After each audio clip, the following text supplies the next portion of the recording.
അമേരിക്കയിൽ നിന്ന് ഇന്ത്യയിലെത്തിച്ച മുംബൈ ഭീകരാക്രമണ കേസ് പ്രതി തഹാവൂർ റാണയെ കോടതിയിൽ ഹാജരാക്കി.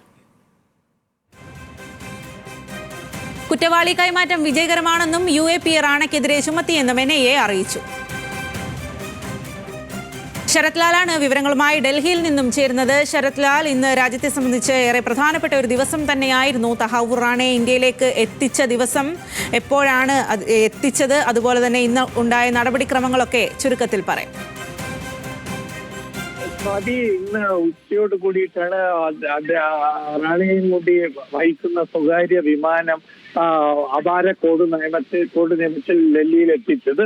അതിനുശേഷം 10 മണിയോട് കൂടിയാണ് 10:20 കൂടിയാണ് അദ്ദേഹത്തെ പാലം ടെക്നിക്കൽ ഏരിയയിൽ നിന്ന് 10 മണിയോട് കൂടിയാണ് അദ്ദേഹത്തെ കോടതിയിൽ എത്തിക്കുന്നത്. NIA പാട്യാല സ്പെഷ്യൽ കോടതിയിൽ, ഇന്ത്യ ഗേറ്റിന് അടുത്തുള്ള സ്പെഷ്യൽ കോടതിയിൽ എത്തിയിരിക്കുന്നത്. ഇപ്പം ആ കോടതിയിലെ വാദം നടക്കുകയാണ്. കാരണം NIAയുടെ വാദം കഴിഞ്ഞു എന്നാണ് നമുക്കറിയുന്നത്. 30 ദിവസം NIA കസ്റ്റഡിയാണ് ഇപ്പോൾ NIA ആവശ്യപ്പെട്ടത്. എന്നാൽ അതിനെ എതിർത്തുകൊണ്ട് ഡൽഹി ലീഗൽ അതോറിറ്റി റാണക്ക് നൽകിയ നിയമസഹായമുള്ള സച്ചിദേവ അതിനെ എതിർത്തുകൊണ്ടപ്പോൾ അവിടെ വാദിക്കുകയാണ്. ഏതായാലും കസ്റ്റഡി NIAക്ക് എത്തുന്നത് എത്ര ദിവസം എന്നാണ് ഇനി നമുക്കറിയേണ്ടത്.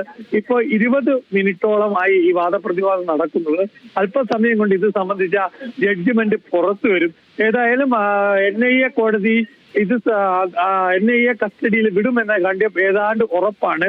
അതുകൊണ്ട് വാദം പുരോഗമിച്ച സമയത്ത് തന്നെ NIAയുടെ ആസ്ഥാനത്ത്, അതായത് ലോധി റോഡിലുള്ള NIAയുടെ ആസ്ഥാനത്ത് ഇദ്ദേഹത്തെ റാണയെ കസ്റ്റഡിയിൽ എടുത്ത് ചോദ്യം ചെയ്യാനുള്ള എല്ലാ സംവിധാനങ്ങളും ഒരുക്കുകയാണ്. തിഹാർ ജയിലിലേക്കല്ല ഇദ്ദേഹത്തെ കൊണ്ടുപോകുന്നത്. NIAയുടെ ഹെഡ്ക്വാർട്ടേഴ്സിലെ പ്രത്യേകം തയ്യാറാക്കിയ അന്വേഷണ സംഘത്തിന് മുമ്പിൽ, അല്ലെങ്കിൽ ആ 3ാം നിലയിലെ ഈ റൂമിലേക്കാണ് അദ്ദേഹത്തെ കൊണ്ടുപോവുക എന്നാണ് നമുക്കറിയുന്നത്. കാരണം അമേരിക്കയിൽ നിന്ന് ഇന്നലെ 7:15 ലോസ് ആഞ്ചലസിൽ പുറപ്പെട്ട വിമാനം ഇന്ന് ഇന്ത്യയിലെത്തുകയും ഇന്ത്യയിലെത്തിയ ശേഷം അദ്ദേഹത്തിന്റെ കസ്റ്റഡിയിലേക്ക് എടുക്കാൻ കോടതിയിലേക്ക് നേരിട്ട് ടെക്നിക്കൽ ഏരിയയിൽ നിന്ന് നേരിട്ട് തന്നെ NIA കോടതിയിലേക്ക് എത്തുകയാണ് ചെയ്തിരിക്കുന്നത്. ഏതായാലും ഇന്ത്യയെ സംബന്ധിച്ചിടത്തോളം അദ്ദേഹത്തെ ഈ ഒരു നിയമപരമായ എല്ലാ സംവിധാനങ്ങളും അദ്ദേഹത്തിന് ഉറപ്പുവരുത്തുന്നു എന്ന് ഉറപ്പാക്കുന്നുണ്ട്. ഏതായാലും എത്ര ദിവസത്തേക്ക് ഇദ്ദേഹത്തിന് NIA കസ്റ്റഡിയിൽ വിടും എന്നാണ് ഇനി നമുക്കറിയേണ്ടത്. കോടതിയിൽ വ്യക്തിപരമായിട്ട് പറയുകയാണെങ്കിൽ കോടതിയിൽ മാധ്യമങ്ങളെയും അതേപോലെ തന്നെ ഒരു അഭിഭാഷകരെ പോലും അനുവദിച്ചിട്ടില്ല. കോടതിയിൽ ആകെയുള്ളത് 8 പേരാണ്. അതായത് 8 വ്യക്തികൾ മാത്രമാണ് കോടതിക്കകത്തുള്ളത്. ജഡ്ജ്, അതേപോലെ ജഡ്ജിനെ സഹായിക്കാൻ 2 ക്ലർക്കുമാർ, അതിനു പുറമെ അഭിഭാഷകന്മാർ, NIAയുടെയും റാണിയുടെ NIAയുടെ ഉയർന്ന ഉദ്യോഗസ്ഥന്മാർ, ഇത്ര പേര് മാത്രമേ ഉള്ളൂ. അതുകൊണ്ട് കോടതിയിൽ ഉള്ളിൽ നടക്കുന്ന കാര്യങ്ങളെ കുറിച്ച് യാതൊരു പേരും പുറത്തു വന്നിട്ടില്ല. അല്പം നമ്മൾ അറിഞ്ഞത് NIAയുടെ വാദം കഴിഞ്ഞു എന്ന് മാത്രമാണ്. അത് പോലീസ് ഉദ്യോഗസ്ഥന്മാരിൽ നിന്ന് ലഭിക്കുന്ന വിവരമാണ്. ഇത്രയുമായിട്ട് ഇൻ ക്യാമറയിലാണ് ഈ കാര്യങ്ങളൊക്കെ നടക്കുന്നത്.